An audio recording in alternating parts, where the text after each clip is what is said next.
ყველამ ნაკლებად უნდა ვიაროთ მანქანით. აქეთკენ მიდის საქმე, რომ ადამიანებმა ისარგებლონ მუნიციპალური ტრანსპორტით, როცა ქალაქის ცენტრში მანქანით გადაადგილების აუცილებლობა არ არის.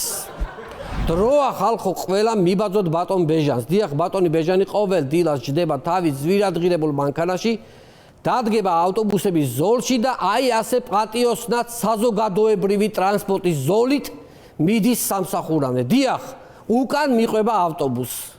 საზოგადოებრივი ტრანსპორტით გზავნოს ფაქტიურად.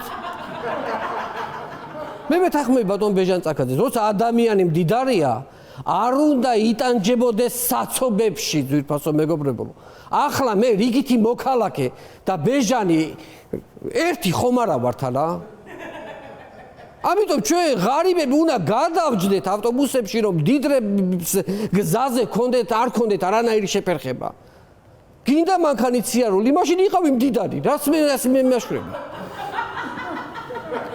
უნდა იცოდეთ მეორე კატეგორიის ადამიანებმა ჩვენი ადგილი ძვირფასო მეგობრებო, უნდა ვიცოდეთ. ყველამ უნდა ვიცოდეთ.